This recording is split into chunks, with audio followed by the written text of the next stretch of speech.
बच्चा जो था ना, इसका क्या सीन था कि ये सोता जब था ना, इसके पेरेंट्स एक बार आए थे हमसे मिलने पीटीएम में, तो इसके बारे में बताया कि ये सोता जब है तो बड़बड़ाता है, सोते सोते ये कुछ कुछ बोलता है। मैंने पूछा क्या बोलता है, तो उसके घर वालों ने बताया कि कुछ कई बार कुछ फॉर्मूलेज वगैरह बोलने लगता है, कई बार साइन टेन कॉस ऐसा बोलता है। तो मतलब वो बच्चा इतना ज्यादा इन्वॉल्व था अपने काम में कि 24/7 उसके दिमाग में यही चीजें चलती रहती थी। बच्चा बहुत एवरेज था, वो बहुत एवरेज था। मैं बताता हूं कि वो पहली अटेम्प्ट में आप यकीन नहीं करोगे, 2017 में उसके 720 में से समथिंग अबाउट 530 मार्क्स थे। 530 में कुछ नहीं मिलता है, 530 मार्क्स में कुछ नहीं मिलता है, कुछ भी नहीं मिला। 530 मार्क्स फिजिक्स में उसके थे समथिंग अबाउट 48 या 50 मार्क्स, बायो में मैक्सिमम थे, केमिस्ट्री में भी ठीक ठाक थे, फिजिक्स में बहुत कम मार्क्स थे, केमिस्ट्री में भी ठीक ठाक ही थे, बायो में अच्छे मार्क्स थे। 530 मार्क्स से एक साल की मेहनत में आदमी 695 मार्क्स पे पहुंचा।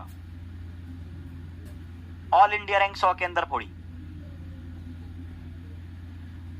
एक साल की मेहनत में। और जो 530 वो लाया था, उसने प्रॉपर 2 साल की तैयारी नहीं की थी, 12th में ही कोचिंग ज्वाइन की थी, 11th बर्बाद थी बिल्कुल, तो बहुत मेहनत की, फिर भी 530 तक पहुंच पाया। लेकिन उसके बाद उसने ड्रॉप लेके एक साल में सीधे अंडर 100 रैंक फोड़ी। और अब उसकी स्टोरी भी बताते हैं कि 11th क्लास में उसके साथ क्या हुआ था। वो खेलता था फुटबॉल, 11th क्लास में चालू हुआ, मतलब यहां पे जो है एकेडमिक ईयर चालू हुआ, और खेलने में बेचारे का जो है पैर में गिर पड़ा और बहुत भयंकर एक्सीडेंट हुआ, जिस वजह से पांव में उसके डली रॉड, और 6 महीने का बेड रेस्ट। 6 महीने का बेड रेस्ट।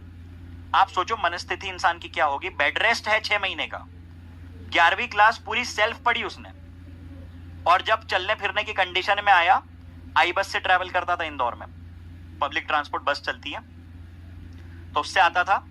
और 12वीं क्लास में वो आया, कितना अंडर कॉन्फिडेंट बच्चा होगा कि जिसका कि पूरी 11वीं बर्बाद हो चुकी है, और 12वीं के बच्चे जब उसके सामने जवाब देते होंगे उसका दिल पे क्या बीतती होगी, ये सोचो। बाकी ऐसे में फाइट मार के बाउंस बैक करके उसने एक ठीक ठाक लेवल तक पहुंचा, और उसके बाद सीधे अंडर 100 रैंक लाया। तो इतनी कठिन स्थितियों में भी जब अच्छे काम हो सकते हैं, तो हमारे पास तो सारी चीजें फेवरेबल है। अब इससे रिलेटेड 2 लाइन मैंने पढ़ी थी, अच्छी लगी मुझे।